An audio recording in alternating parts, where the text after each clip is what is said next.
El tema de hoy sería entonces secado y destilación, que algo ya han visto en la parte teórica. Si nosotros pensamos entonces en un secador, ustedes habrán visto que puede ser un secador tipo rotatorio o de túnel, donde lo principal va a ser una alimentación que contiene un cierto grado de humedad, que lo estamos asociando al agua, y por otro lado, el aire fresco. Aquí el aire fresco lo que va a hacer es una columna de aire, por una cuestión más bien de termodinámica, de acuerdo a la presión y temperatura de ese aire, tiene una cierta capacidad de absorber agua, hasta saturarse.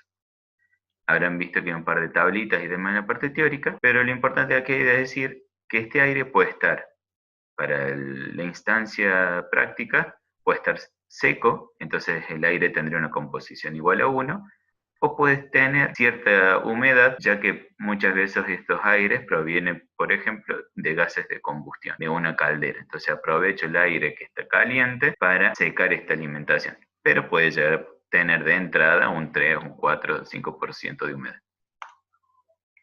Luego voy a tener un producto secado, que no es lo mismo que seco, y acá insisto con esto, ya que si fuera un producto seco, su composición sería igual a 1, mientras que si estamos hablando de un producto secado, generalmente paso de una humedad, por ejemplo, del 30% a un 5% que es admisible para el almacenamiento y me va a impedir que se me aglutine el sólido. Entonces, insisto que no es que me voy a una humedad del cero completamente. Y bueno, y este aire que arrastró humedad va a salir húmedo, o sea, se va a cargar de humedad. Hay una transferencia de agua de la alimentación al aire. Si ustedes se fijan, la cantidad de producto que ingresó va a ser igual a que sale, lo que difiere es el agua. Entonces acá vamos a pensar, bueno, siempre un parámetro de cuánto porcentaje del agua que entró se va a ir con el aire, o si no, relaciones entre la cantidad de aire fresco por kilo de alimentación. Esos parámetros los fija el ingeniero cuando diseña el secador y por eso es que coloco allí el alfa. Si nosotros pensamos en los distintos tipos de separación, podemos intentar asumir que el secado está asociado a esto. Yo tengo un gas en donde tengo un compuesto A que es propio del gas, vamos a suponer, no sé, gas natural que nosotros usamos en las casas. Y C, un compuesto de interés, que lo queremos separar o que queremos obtenerlo de alguna forma. Vamos a suponer que es azufre. Todo esto lo estoy inventando. Si nosotros ese azufre lo queremos atrapar, por ejemplo, en un carbono activado, en un sólido, al que le denomino B, voy a tener una transferencia de C. Ese azufre que me está molestando, lo atrapo a través del carbono activado. Esto es una suposición. Este proceso, cuando paso el gas y lo atrapo en un sólido, se llama absorción o absorción, sabiendo que absorción es de absorber y adsorción de adherir. Entonces uno se absorbe dentro de los poros y otro se adhiere a la superficie del sólido. Este ejemplo, por ejemplo, cuando nosotros utilizamos las mascarillas que tienen filtros con carbono activado para algunos vapores o gases que pueden ser irritantes o perjudiciales para la salud, que lo usamos generalmente en el laboratorio, ¿no? Entonces, si hacemos el proceso inverso, o sea, yo tengo un sólido y le saco alguna sustancia, se llama, el proceso inverso es desorción. Este C lo paso al gas. Y para el caso del secado, es como si fuera un proceso determinado de desorción, un tipo específico de desorción, en donde C, ahora no es cualquier sustancia, sino es agua, y yo lo que hago es pasar de la fase sólida que tenía el agua, de esta agua que está humedeciendo mi sólido, lo paso al gas, que la fase gas va a ser aire. Entonces es un tipo especial, si se quiere, de desorción. Y no hay que equivocarlo con evaporación, porque en evaporación, en vez de yo introducir aire y por arrastre que me lleve el agua, la evaporación lo que tiene es que en vez de ingresar aire como masa, yo lo que le ingreso es energía calórica. Hay ahí un cambio de fase. Al aumentar la temperatura, ese agua evapora. También lo que puedo hacer en vez de aumentar la temperatura es disminuir la presión y también forzar a que el agua evapore. Bien, hasta ahí la pequeña introducción teórica.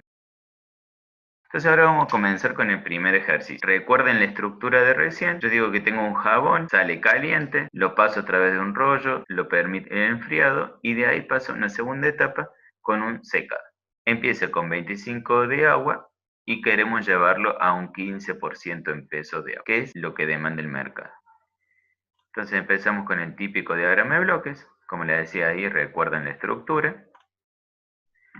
¿Qué compuesto independiente vamos a tener?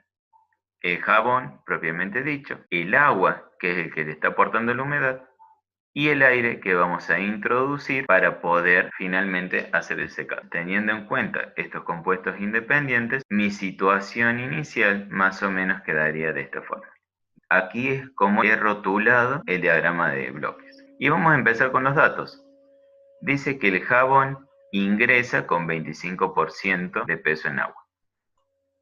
Entonces hay compuesto independiente 2 del agua, introdujo ese dato. Después tengo 15% lo que deseo del producto final y acá tengo otro dato que dice que se desea producir, tal vez para satisfacer alguna demanda del mercado, 1200 libras horas de escamas de jabón en base seca. Como dice base seca, lo que acá me está diciendo es, no es F3 total los 1200 libras hora, sino que es la cantidad de jabón sin tener en cuenta el agua.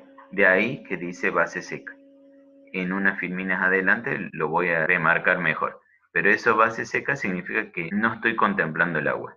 Como F3 es el jabón propiamente dicho, estas escamas de jabón, más el agua, F3 no es igual a 1200, sino que es el flujo parcial de jabón, la parte seca, lo que son 1200. Y otra relación me dice que el aire seco frente al jabón enfriado va a ser de 3. Entonces acá, para no olvidarme, el alfa y el beta. Esto yo lo escribo simplemente para no olvidarme, no es netamente obligatorio. Entonces comenzamos con el balance de masa. Para el caso del jabón, yo digo, el flujo parcial que entró va a ser igual al que sale. Y por una idealización teórica que es muy acertada, vamos a decir que el jabón no va a salir con el aire. Me vuelvo. Cuando yo hago este pequeño esquema de fases, es C el que está yendo de una fase a la otra, pero hago la suposición que nada del sólido pasa a la parte gaseosa. Eso es importante, claro. Que en la vida real, salvo que el sólido tenga un punto de fusión relativamente bajo, alto, esto se mantiene. Entonces, el jabón que entra va a ser igual al que sale. El agua va a ingresar por F1, en esta suposición nosotros dijimos que el aire estaba seco, entonces ingresa por F1, parte va a salir mi producto final, porque me lo está diciendo el ejercicio, y parte en el aire que ha sido arrastrado. Entonces, F1 X12 es igual a F3 X32 más F4 X4. Y finalmente el aire, nuevamente las fases no van a haber una transferencia de masa entre el jabón y el aire a la fase sólida y gaseosa respectivamente. Entonces todo el aire que entró en F2 va a ser igual a todo el aire que sale en F4. Como ya habíamos visto, pero por ahí en el parcial algunos chicos me la contaron a la ecuación, les vuelvo a insistir que si yo hago la suma algebraica de estos tres términos, me queda que F1 es factor común de la componente x11 y x12. Después F2, x23, habíamos dicho que era 1, x23. F3, factor común, y F4, factor común. Si ustedes se fijan, como estas sumatorias nosotros decimos que son iguales a 1, el balance de masa total termina siendo una ecuación linealmente dependiente y por eso no la tenemos en cuenta para el sistema de ecuaciones. Quedaría eliminada si estamos pensando cuando hacíamos el cálculo de la determinante en álgebra o un Gauss-Jordan, termina siendo dependiente, entonces no se cuenta. Restricciones de composición, como habíamos dicho, las sumatorias de las composiciones deben ser iguales a 1. Y ahora pasamos a la restricción de equipo, que teníamos que había un alfa y un beta. Vamos a tratar de explicarlo un poquito. Por un lado me decía que las escamas húmedas en relación con el aire tenían una relación de aire seco por cantidad de escamas de 3. Aire seco está representado por F2 y F1 eran las escamas húmedas. Como dice escamas húmedas, se está refiriendo a todo el F1. Si me dijera las escamas de jabón, yo podría decir que es el flujo parcial F1X11. Así me queda definido la relación de alfa. Esto lo pueden escribir también como F2 es igual a 3 veces F1. Eso depende de cada estudiante. Pero ahí lo quise especificar para que me quede la constante de alfa. Y por otro lado beta, que es lo que habíamos discutido recién, como es en base seca la producción, pongo F3X31 1200.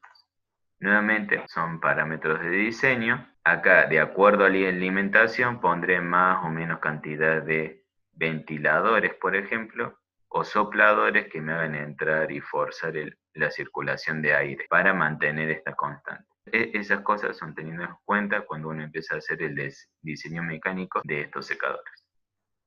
Y acá voy con la parte de lo que era base seca. Vamos a suponer un ejemplo, que yo tengo jabón 225 kilos, jabón propiamente dicho, más aromatizantes 75 gramos y agua 100 gramos. Si yo hablo de la producción de jabón, se tiene en cuenta todo y digo que estoy produciendo 400 kilogramos, más allá que tiene una cierta humedad y que también tiene aromatizante. Si yo quiero hablar de la producción en base seca, cuando hablo de base seca, lo único que se elimina es el agua. Entonces, la producción en base seca serían 300 kilogramos. Si esto lo tengo que escribir matemáticamente, sería F3X31 más F3X34, vamos a suponer que se suma el aromatizante, es igual a 1200 libras hora. ¿Y esto por qué es importante? Porque me cambia la concentración. Si nosotros vemos el aromatizante en este flujo que yo estoy haciendo un ejemplo, porque acá no tenemos nada de aromatizante, en este ejemplo yo sumo esto, me da 400, 75 sobre 400 es el 18,75%. Mientras que si yo elimino el agua, el aromatizante son 75 gramos sobre 300, la concentración en base seca se me elevó a 25%. Entonces, estas palabritas base seca son muy importantes a tener en cuenta, porque me cambian el cálculo de la concentración. Si coloco mal el dato, después eso me va a arrastrar todo el error. Bien, entonces con las ecuaciones que hemos ido desarrollando, hago el análisis de grado de libertad. Si ustedes se fijan, tengo 3, 3 y 3, 9, más estas dos, 11 variables. Las ecuaciones son las que hemos ido viendo, las balanzas de masa por componente, las restricciones de composición y de equipo, me dan 8, entonces me queda 3. Y en mi situación inicial, todavía no he empezado a resolver nada, por eso es muy importante la situación inicial, también hubo equivocaciones en ese sentido, por eso lo vuelvo a recalcar. Mi situación inicial, yo he puesto estos 3 datos. Recuerden que si acá alguien ponía 0,75 no había ningún problema, pero automáticamente esta ecuación, la ecuación 4, desaparecía. Entonces tengo un dato más en mi situación inicial, pero tengo una ecuación menos, los grados de libertad siempre se mantienen constantes. Entonces, hasta ahí yo lo hago. La resolución es simplemente darle valor matemático a algunas de estas ecuaciones, se las dejo para el trabajo práctico. Y acá va otra consigna que tengo que actualizar en el trabajo práctico, es la siguiente. Nosotros habíamos dicho que el aire, como lo habíamos presentado como algo puro, pero podemos decir firmemente que el aire es una mezcla homogénea que principalmente tiene 21% de oxígeno y 79% de nitrógeno. También alguien puede venir a decir, bueno, tiene el 20,9% de oxígeno y minoritarios como argón, también agua, etcétera, etcétera. Pero bueno, vamos a hacer una suposición, 21% de oxígeno, 79. Esto es dato, lo podemos aplicar en cualquier parte del mundo, así que no hay ningún problema, pero me genera una nueva variable, ya que tengo dos compuestos independientes distintos. Antes tenía uno solo, aire, ahora tengo oxígeno y nitrógeno. Entonces, cuando yo paso a F4, puedo especificar que entre el oxígeno y el nitrógeno, como no hay una generación de más oxígeno, ni tampoco hay un consumo, debido a que esto no es un reactor, la proporción se va a mantener igual. Ahora bien, ¿puedo decir de que en F4 tengo 21% y 79% de nitrógeno? No, porque al entrar agua, esta agua me va a correr, si se quiere, los porcentajes, me los va a achicar, pero en proporción, por eso hago esta razón, en proporciones siempre se mantienen igual.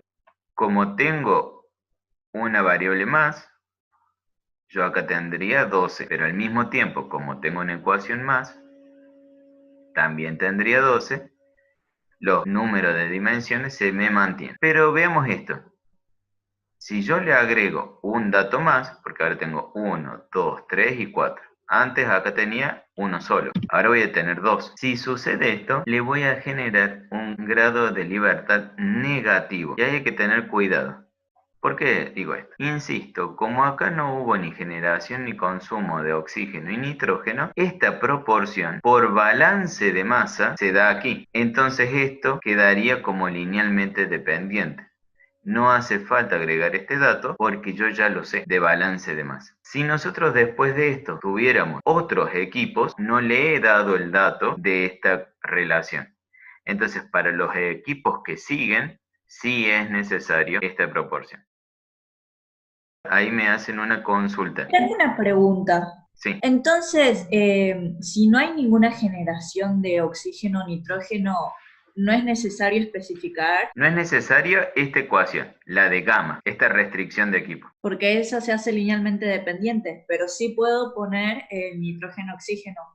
Esto sí o sí, porque Bien. vamos a reemplazar el aire que antes parecía ser de 1, yo ahora lo reemplacé y puse cuál es la proporción de oxígeno y de nitrógeno. ¿Está bien? Entonces, por balance de masa, acá me sale F4 en X43, X44. Esa proporción sale del propio balance de masa. Entonces queda linealmente dependiente. Es exactamente lo mismo que sucede para este caso. Si yo acá digo que 1200 libras hora son de jabón, sin que yo coloque una restricción de equipo, por balance de masa, F1, X11 también van a ser 1200 libras hora. Entonces, aquí entre X43 y X44, esta proporción por balance de masa se va a mantener. ¿Cuál es el desafío? Vamos a suponer que después de un secador yo tengo un cristalizador, una suposición. Si yo hago el balance de masa del secador, como yo ya di estos datos, por balance de masa, la proporción acá se va a mantener, no hace falta este gamma. Termine ese balance de masa. Me voy al cristalizador. Cuando en el cristalizador haga mi balance de masa, no hay ningún dato que me diga que X43 y X44 tienen esa proporción, porque el cristalizador es un sistema independiente. Entonces yo hago los análisis de grado de libertad por cada uno de mis sistemas. Cuando hago el cristalizador, como en la entrada, que sería F4, no me está dando ningún dato, tengo que agregarle este parámetro. Es así como funciona. No es agregar la ecuación en cualquier lado donde haya aire, porque si la agrego sin tener este conocimiento previo, voy a generar que me den grado de libertad negativos. Voy a agregar esta ecuación solamente cuando me es necesario.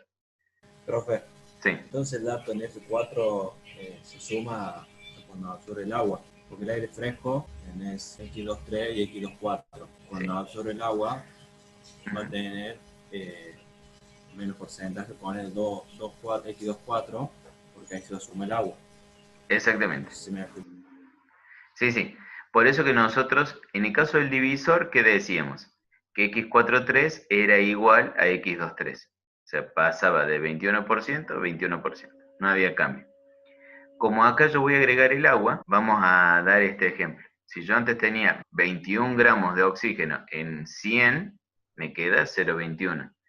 Pero ahora cuando esos 21 gramos de oxígeno van a pasar directos, pero van a estar en 120 gramos de F4, porque se está sumando la masa de agua. Entonces, la concentración va a dejar de ser 0,21, pero esta proporción entre X43 y X44 sí se va a mantener constante. Pues ahí lo que cambia es el porcentaje, como decís vos, se va a achicar un poco debido a la presencia de agua.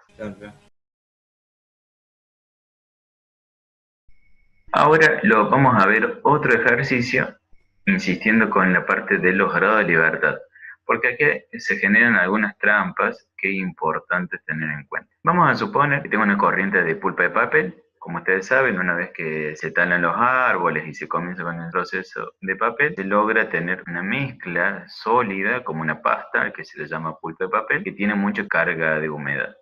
En este caso, un número bastante elevado, 71% de agua. Entonces se va a hacer pasar por un secador rotatorio, en el cual, en vez de decirme cuánto es el porcentaje de agua que sale al final, lo que me está dando es una relación de equipo. Me dice que el 80% del agua que entró va a ser eliminada. Entonces comenzamos con el diagrama de bloques. Vamos a suponer el 1, la pulpa de papel, el 2, el agua, y el 3, el aire. Comenzamos con que tiene 71% de agua. No sabemos cuánto va a salir, pero sí sabemos que se va a eliminar el 60% del agua que ingresó. Entonces comencemos con el balance de masa, muy similar al de recién. La pulpa que entró por F1 va a salir por F3, el agua que ingresó por F1 va a salir por F3 en el producto final de esta etapa, que probablemente continúe para otras etapas posteriores, y el aire que ingresó por F2, suponiendo el aire como un compuesto independiente puro, F4 va a ser el aire más el agua arrastrada. ¿Cuánto es esta agua? El 60% del agua que ingresó.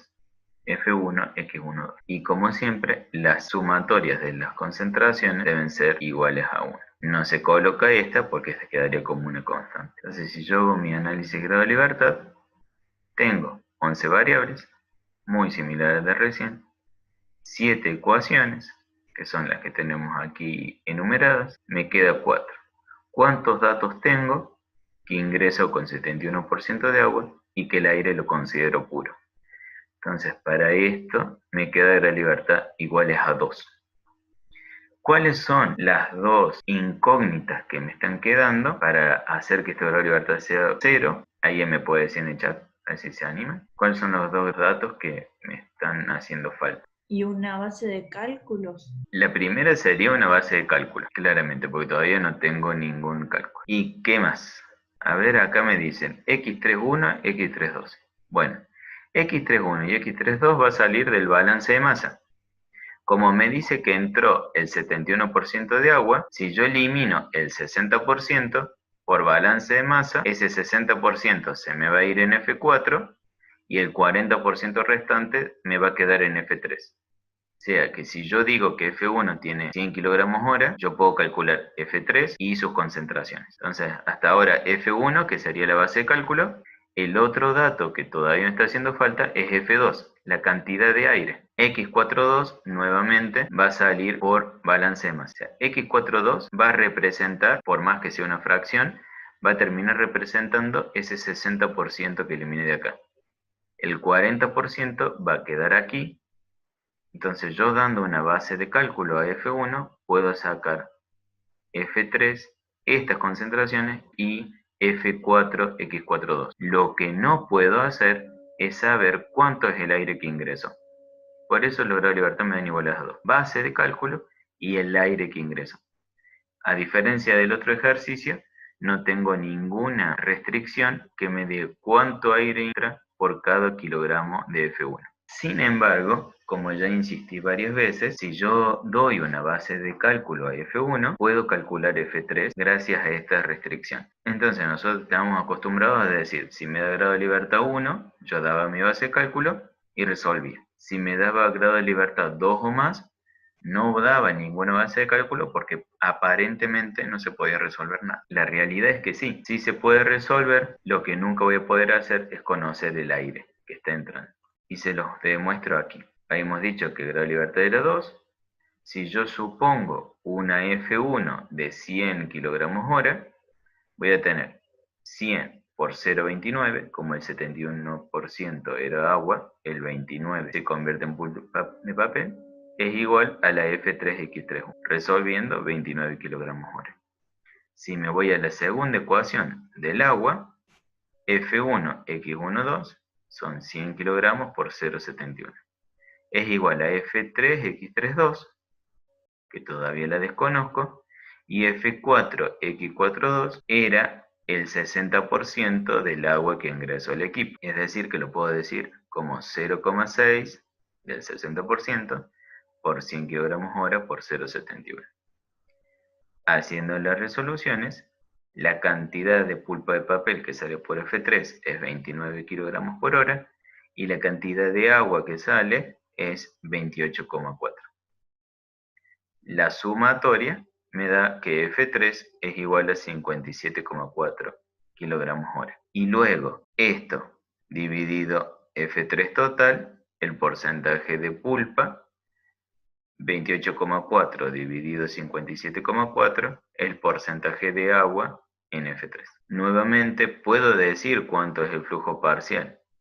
F4x42 con esto, pero no sé la F4 total. Pude resolver, se van a poder hacer las preguntas que yo hice en la guía, pero me va a quedar ahí un grado de libertad alto, porque no tengo la relación del aire.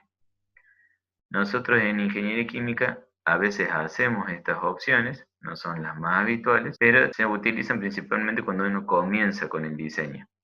Hace esto y después el aire que entre lo podemos disponer de acuerdo a esta saturación que yo les digo que el aire puede absorber hasta un cierto grado de agua.